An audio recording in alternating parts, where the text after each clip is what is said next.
Right now, 360 cameras are more popular than ever and have emerged as a fantastic alternative to conventional action cameras for any time you want to film yourself doing something, from travel to sports and vehicle capture to vlogs. And with the release of a number of groundbreaking 360 cameras this year, there's never been a better time to own one. So in this video, I'll share 5 pros of getting yourself a 360 camera, as well as 3 cons you should know about. Big thanks to Insta360 for sponsoring this video, and all shots you see within the video were shot with the Insta360 X5, which I'll link below. The first way 360 cameras have an advantage over traditional action type cameras is that they have an insanely wide field of view. Generally, when you're capturing action shots, you need a wide angle perspective in order to capture yourself and your background simultaneously. And with an action camera, while they do have wide angle lenses, it's still hard to get a wide perspective when the camera is close to you. And most of the time, the lower half of your body will be cut off if you're hand holding the camera. Whereas since 360 cameras capture everything around you, that includes your entire body and your surroundings. So when you reframe the shot later on, you can make this shot as wide as you like. And since 360 cameras will automatically hide the selfie stick, which is placed underneath the camera,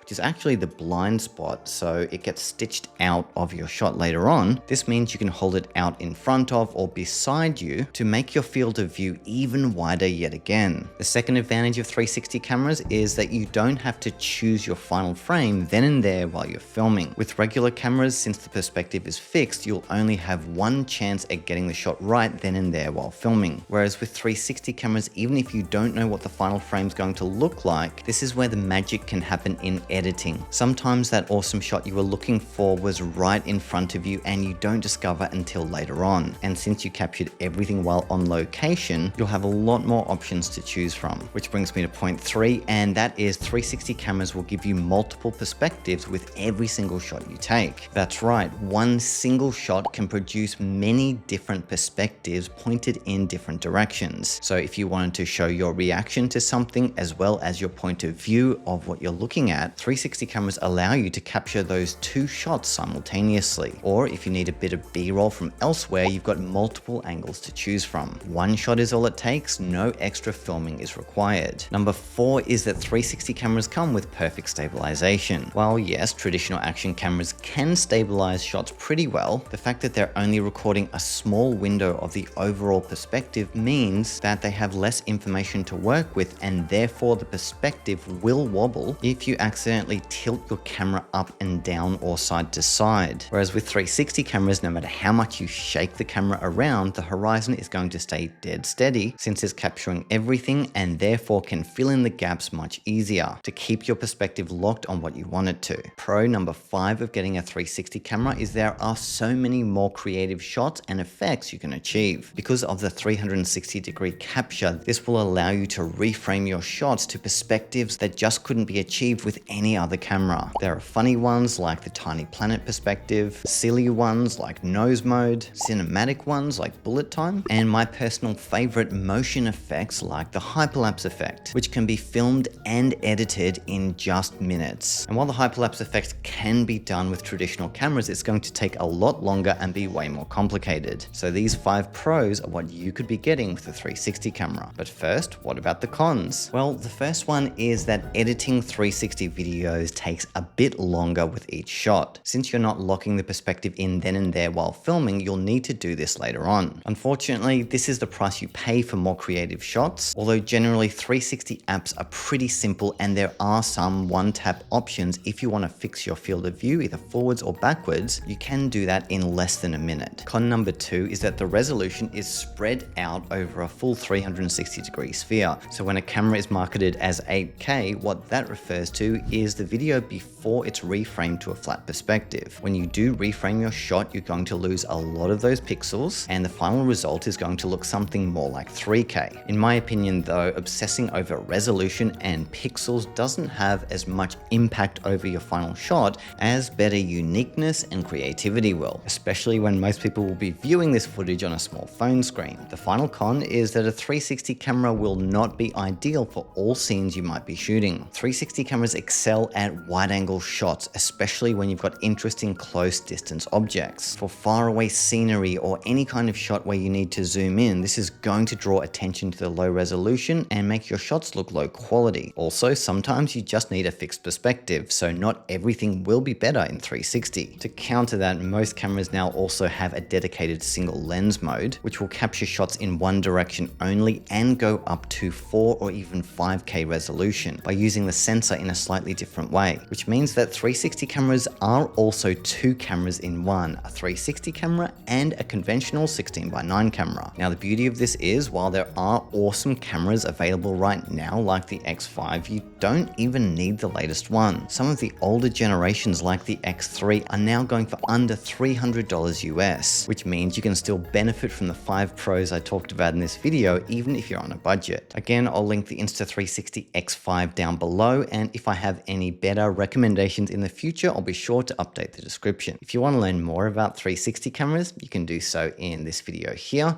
And if you subscribe to my channel, you'll get the latest 360 camera news and tutorials as soon as I post them.